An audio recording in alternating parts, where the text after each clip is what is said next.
내가 매일 기쁘게. 샬롬. 사랑하는 영락교회 성도 여러분, 지난밤도 평안한 밤 되셨나요?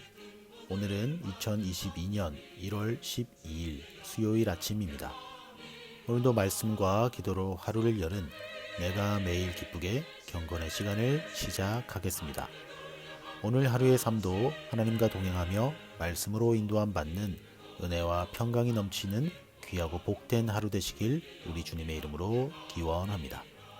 함께 부르실 찬송은 찬송가 291장 외롭게 사는 이 그 누군가입니다. 함께 찬송하시겠습니다.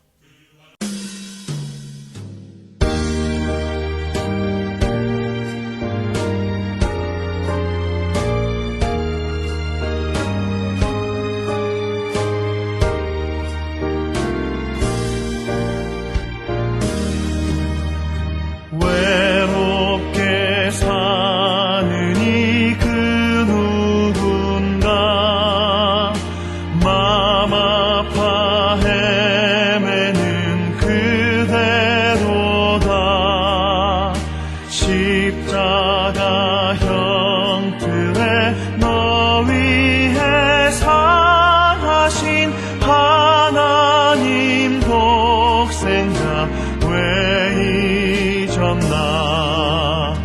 오직 주 예수님 널 돌보신다. 오직 주 예수님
하나님 아버지, 오늘도 저희 삶에 말씀으로 찾아와 주셔서 감사합니다. 오늘도 주신 귀한 말씀 앞에 섭니다. 말씀을 묵상할 때 말씀의 비밀을 깨달아 알게 해주시고 그 말씀을 통해 하나님의 마음을 깨닫게 하시며 말씀 앞에 회개하며 말씀으로 치유받고 그 말씀대로 순종하는 하루가 되게 하여 주시옵소서. 오늘도 저희의 영혼과 삶 가운데 당신의 진리의 빛, 은혜의 빛을 비추어 주시어 당신이 기뻐하시는 하루가 되게 하여 주시옵소서. 예수 그리스도의 이름으로 기도드립니다. 아멘. 오늘 우리에게 주신 묵상 본문을 함께 봉독하겠습니다. 오늘 본문은 요한복음 4장 15절로 26절 말씀입니다. 함께 본문 말씀을 봉독하겠습니다. 15절 여자가 이르되 주여 그런 물을 내게 주사 목마르지도 않고 또 여기 물 기르러 오지도 않게 하옵소서. 이르시되 가서 내 남편을 불러오라. 여자가 대답하여 이르되 나는 남편이 없나이다. 예수께서 이르시되 네가 남편이 없다 하는 말이 옳도다. 18절 너에게 남편 5이 있었고 지금 있는 자도 내 남편이 아니니 내 말이 참되도다. 여자가 이르되 주여 내가 보니 선지자로소이다. 우리 조상들은 이 산에서 예배하였는데 당신들의 말은 예배할 곳이 예루살렘에 있다 하더이다. 21절 예수께서 이르시되 여자여 내 말을 믿으라. 이 산에서도 말고 예루살렘에서도 말고 너희가 아버지께 예배할 때가 이르리라. 너희는 알지 못하는 것을 예배하고 우리는 아는 것을 예배하노니 이는 구원이 유대인에게서 남이라. 아버지께 참되게 예배하는 자들은 영과 진리로 예배할 때가 오나니 곧 이때라. 아버지께서는 자기에게 이렇게 예배하는 자들을 찾으시느니라. 24절 하나님은 영이시니 예배하는 자가 영과 진리로 예배할지니라. 여자가 이르되 메시아 곧 그리스도라 하는 이가 오실 줄을 내가 아노니 그가 오시면 모든 것을 우리에게 알려주시리이다. 26절입니다. 예수께서 이르시되 내게 말하는 내가 그라 하시니라. 아멘. 자, 이제 오늘 읽은 본문 말씀 묵상을 함께 나누겠습니다. 먼저 오늘 본문의 핵심 줄거리를 요약해 봅시다. 어제 우리가 함께 묵상했었던 본문의 마지막 구절인 14절에서 예수님께서 여인에게 이렇게 말씀하셨습니다. 내가 주는 물을 마시는 자는 영원히 목마르지 아니하리니 내가 주는 물은 그 속에서 영생하도록 솟아나는 샘물이 되리라. 그러나 이때까지만 해도 이 사마리아 여인은 예수님의 이 말씀의 뜻이 무엇인지 제대로 이해하지 못했던 것 같습니다. 어쩌면 이 유대인 남자가 뭐 신비하고 신기한 물이라도 가지고 있나 하고 의심했을지도 모르겠습니다. 그래서 이렇게 말합니다. 그런 물을 내게 주사 목마르지도 않고 또 여기 물 기르러 오지도 않게 하옵소서. 그런데 분명한 사실 한 가지가 이 여인의 짧은 대꾸 한마디에 있었습니다. 그것은 이 여인에게 뭔지 모를 갈증, 갈급함, 괴로움이 있다라는 것입니다. 예수님이 그것을 모르실 리 없으셨겠죠. 그리고 예수님은 이 여인에게 남편을 데려오라고 툭 하고 던지십니다. 상당히 불편한 요구였기에 이 여인의 대답에서 짧고 퉁명스러움이 느껴집니다. 나는 남편이 없습니다. 그러자 예수님은 그녀의 대답에 호응하시면서 이 여인의 남편 경력에 대해 말씀하십니다. 이 여인에게는 남편이 5이나 있었고 지금 함께 있는 남자도 자기 남편이 아니다라는 것입니다. 그렇기에 네 말이 맞다라고 말씀하십니다. 그렇습니다. 이 여인에게는 어떠한 이유에서인지 수많은 남편이 거쳐갔음을 말씀하고 있습니다. 물론 신학자들마다 저마다의 의견들을 주장하지만 분명한 사실을 우리는 알 수 없습니다. 하지만 분명하게 이 여인에게 있어서 이 문제가 그녀를 괴롭게 하고 갈증과 갈등을 일으키는 원인이었음을 에는 틀림없었을 것입니다. 그리고 그제서야 여인은 자신 앞에 계신 분이 범상치 않음을 깨닫고 당신은 선지자 같습니다 하며 갑작스레 예배 초소에 대한 질문을 던집니다. 그러자 예수님은 예배 초소가 중요한 것이 아니라 예배하는 우리의 태도와 자세에 대해 말씀하십니다. 하나님은 영이시니 예배하는 자가 영과 진리로 예배할지니라. 하나님은 이런 참되게 예배하는 참된 예배자를 찾으신다라는 것입니다. 그리고 이 여인뿐만 아니라 당시 대부분의 유대인, 사마리아인들이 기다리는 메시아가 바로 당신임을 이 여인에게 말씀하시고 계시는 것이 오늘 본문의 내용이었습니다. 그럼 오늘 묵상 본문에 나타난 하나님, 예수님은 어떤 분인지 살펴보겠습니다. 첫째로 인생의 영적 갈증을 해결하시는 하나님입니다. 이 사마리아 여인에게 있어서 갈증을 일으키는 원인은 무엇이었습니까? 남자 혹은 남편이었음을 우리는 짐작해 볼 수 있습니다. 어떠한 연유에서인지 이 여인은 이미 남편이 5이나 있었고 현재는 6번째 남편이 있지만 그 역시도 진짜 남편이 아니었다라고 오늘 본문을 말씀합니다. 계속되는 남편 문제와 남자 문제로 어쩌면 이 여인은 제대로 된 일상의 삶을 살지 못하는 지경에 이르렀을 것이라 추측이 됩니다. 그렇게 어쩌면 이 여인이 그 영적 갈증을 해결하기 위해 선택한 것이 남편으로부터의 사랑이 아니었을까 생각해 봅니다. 그러나 결국 오늘 본문에 예수님과 여인의 대화를 통해서 알게 된 것은 이 여인은 결국 헛된 우물만 계속해서 파고 있으며 헛된 우물만을 계속해서 기웃거리게 되었다라는 것을 보게 됩니다. 우리의 모습 속에도 어쩌면 이러한 모습이 있지 않을까요? 비록 우리가 신앙인이라 하지만 이 여인처럼 헛된 우물을 파거나 헛된 우물 앞에서 날마다 기웃거리고 있지는 않습니까? 어떤 이들은 이 갈증을 해결하기 위해 돈에 집착합니다. 어떤 이들은 명예에 집착합니다.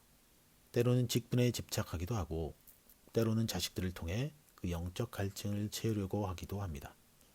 목회자들도 또 사역자들도 사역과 일에 집착하여 만족함을 얻으려 하거나 그 갈증들을 채우려 합니다. 이사야 선지자는 우리에게 너희가 어찌하여 양식이 아닌 것을 위하여 은을 달아주며 배부르게 하지 못할 것을 위하여 수고하느냐라고 말씀합니다. 이와 같은 헛된 것들, 세상이 말하는 기준으로 아무리 채워보아도 영적인 갈증은 해결될 수 없음을 이사야 선지자는 말씀하고 있는 것입니다. 그러나 곧 이어서 이사야 선지자는 그 해결의 방법을 말씀합니다. 내게 듣고 들을지어다. 그리하면 너희가 좋은 것을 먹을 것이며 너희 자신들이 기름진 것으로 즐거움을 얻으리라. 그렇기에 결국 모든 인생들의 영적인 갈증은 유일하신 참 하나님을 만나고 그분을 알게 됨으로써 유일하게 해결받을 수 있습니다. 두 번째로 우리가 발견할 수 있는 하나님은 어떤 하나님일까요? 메시아, 예수 그리스도입니다. 사마리아 사람들은 유대인들로부터 죄인 취급, 상종 못할 존재로 취급받았습니다.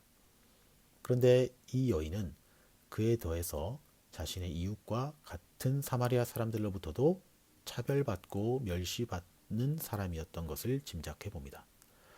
누구로부터도 환영받지 못하고 사랑받지 못하는 이 여인의 유일한 도피처가 그래서 어쩌면 집도 아닌 우물가였을 것이라 생각해 봅니다. 사람들의 발길과 사람들로부터의 따가운 시선을 유일하게 피할 수 있는, 그래서 잠시나마 조용히 홀로 하나님께 나아갈 수 있는 그런 시간과 장소가 바로 우물가였지 않았을까요? 왜냐하면 이 여인과 예수님의 대화에서 계속되는 뜬금없는 질문과 대답 속에서 그녀가 예배에 대한 갈급함이 있었구나 하고 짐작해 볼 수 있기 때문입니다. 남편 이야기를 하다 이 여인은 급하게 화제를 전환하며 예배 처소에 대한 이야기를 하는 듯 하지만 사실 이 여인은 예수님을 선지자로 인지하기 시작하면서부터 예배 처소에 대해 질문을 던진 것이었습니다. 왜냐하면 당시 사마리아 사람들은 축복의 산으로 여기는 그리심산이 하나님의 임재와 영광이 있는 예배처였고 유대인들에게 있어서는 예루살렘 성전이 바로 그런 곳이었기 때문입니다. 그러나 오늘 본문을 통해서 잘 알고 있듯 하나님을 향한 목마름과 간절함이 있는 곳에 우리 하나님께서 찾아오신다라는 것입니다. 그리고 그 무엇으로도 그 누구에게도 받을 수 없었던 갈증을 해결받았을 뿐 아니라 고대하고 기다리는 메시아를 만날 수 있었습니다. 메시아가 누구입니까? 구원자, 해방자라는 뜻입니다. 그리스도가 무슨 뜻입니까? 기름 부음을 받은 자라는 뜻입니다.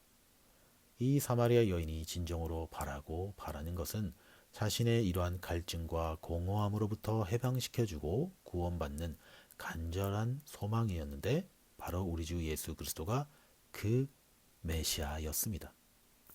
사랑하는 성도 여러분, 오늘 이 아침에도 그 메시아이신 예수 그리스도께서 저와 여러분의 삶 가운데 찾아와 주셨음을 믿으시고 말씀을 통해 깊이 그분을 만나시는 복된 하루 되시기 바랍니다. 이제 오늘 묵상 본문이 저와 우리에게 주시는 교훈과 메시지를 살펴보겠습니다. 첫 번째 우리에게 주시는 교훈은 예배의 본질은 장소와는 무관하다라는 것입니다. 바벨론 포로 귀환 후 수르바벨 성전이 건축될 때부터 사마리아인들은 예루살렘에서 철저히 배제되었습니다. 왜냐하면 이방인들과의 자폰으로 인하여 혈통적으로 더 이상 사마리아인들은 이스라엘의 순수 혈통이라 할 수 없으리만큼 혼합되어졌기 때문입니다. 그래서 사마리아 사람들은 그리심산에 자신들의 성전을 세우고 독자적으로 제사, 제의의식을 행해왔습니다. 그러나 이것이 파괴되어 없어진 뒤에도 그리심산은 그들에게 있어 여전히 축복의 산으로 믿어졌습니다. 그래서 사마리아 사람들은 그곳을 기도 초소로 사용하곤 했습니다. 사마리아 여인이 예수님께 예배할 장소에 대해 물은 것은 그녀가 바로 이러한 사실을 알고 있었기 때문입니다. 그렇게 예루살렘과 그리심산 가운데 어디서 예배하는 것이 옳은 것인지 물었고 상처가 많고 아픔이 있는 그녀에게는 이 문제가 대단히 절박했던 것으로 보입니다. 그러나 그녀도 예배의 본질에 관해서는 무지한 상태였으며 이것은 비단 그녀뿐 아니라 당시 유대인들 대다수가 동일했을 것입니다. 예배의 본질은 지역이나 장소와 무관하다는 사실을 그녀는 이해하지 못하였습니다. 하나님은 예루살렘 성전 안에만 거하시는 분이 아니라 천지에 충만하신데 당시 유대인들은 하나님을 예루살렘이라는 특정 지역, 특정 성전이라는 특정 장소 안에 가두고 말았습니다. 그러나 예루살렘 성전은 하나님 임재의 상징적 초소일 뿐 그곳에만 하나님이 계시는 것은 아닙니다. 하나님은 어느 특정 장소에만 갇혀 계실 수 없는 분이십니다. 왜냐하면 그분은 시공을 초월하여 역사하시는 영이시기 때문입니다. 두 번째로 우리에게 주시는 교훈은 예배는 영과 진리로 드리는 것입니다. 24절에 보시면 주님은 하나님은 영이시니 예배하는 자가 영과 진리로 예배할지니라 라고 말씀하셨습니다. 그렇다면 영과 진리로 예배한다는 것이 무엇입니까? 이것은 사실 간단히 이해하기 어렵습니다.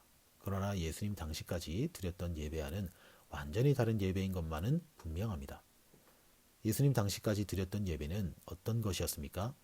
그것은 장소적인 것이었습니다. 정해진 성전에 가야만 예배를 드릴 수 있었습니다. 그 장소를 벗어난 예배는 무의미했습니다.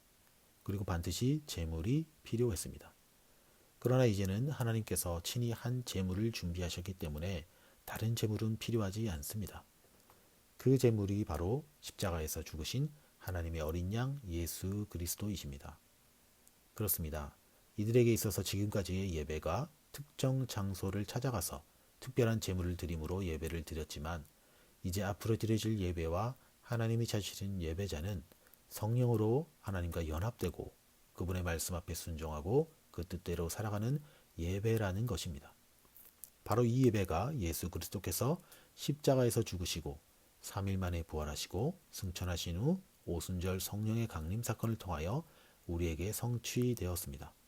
사랑하는 성도 여러분, 저와 여러분이 매일 또 매주일 같이 드려지는 모든 예배가 이와 같이 성령과 진리의 말씀 가운데 하나님이 기쁘시게 받으실 만한 참된 예배, 또 참된 예배자가 되시길 우리 주님의 이름으로 축원합니다. 기도하시겠습니다. 하나님 아버지 은혜를 감사합니다. 오늘 이 아침에도 주님의 말씀을 듣게 하시고 깨닫게 하시는 은혜가 충만하게 역사하여 주시옵소서. 오늘 우리에게 허락하신 이 말씀이 무감각해져가는 우리의 심령을 깨우게 하시고 우리의 모든 영적 갈증을 해갈하시며 날마다 당신의 그 사랑 안에 거하게 하시고 두렵고 떨림으로 당신을 경외하며 살아가게 인도하여 주시옵소서. 이제는 우리 구주 예수 그리스도의 은혜와 하나님 아버지의 지극하신 사랑하심과 성령님의 감화 감동 위로 교통 충만케 하심이 우리가 드리는 모든 예배를 영과 진리로 드리기를 다짐하는 아침 경건의 시간에 참여한 모든 성도들 머리 위에 이제로부터 영원토록 함께 하옵시기를 간절히 축원하옵나이다. 아멘. 오늘도 찬양이 연주되는 동안 주신 말씀과 몇 가지 기도의 제목을 가지고 함께 기도하시기를 원합니다. 첫째로, 오늘도 말씀을 통해 각자에게 주신 마음과 깨달은 것들이 있다면 그것을 두고 기도하십시다. 특별히 여전히 내 삶 가운데 해결되지 않는 영적 갈증이 있다면 주님 앞에 모두 가져가 해결함 받게 해달라고 이 시간 기도 드립시다. 둘째로, 영락교회 공동체와 성도들의 평강과 평안한 일상을 위해 기도합시다. 또한 2022년 한 해 동안 복음 전하는 교회 되게 해달라고 기도하시고, 계속되는 팬데믹 가운데도 부모 형제 또 성도들의 건강을 지켜주시고, 특별히 육신의 질병 가운데 고통당하는 우리 지체들을 기억하여 주셔서 치유해달라고 기도하십시다. 또한 선교지와 선교 현장에서 애쓰시는 우리 선교사님들을 위해서도 중보하시겠습니다. 세 번째로, 나와 가족들을 위해 기도합시다. 하나님을 경외하는 가족 되게 하시고 믿음으로 매일의 삶을 잘 달려가게 해달라고 우리 모두 이런 기도의 제목을 가지고 음악이 연주되는 동안 5분 이상 간절함과 믿음으로 함께 기도하시겠습니다.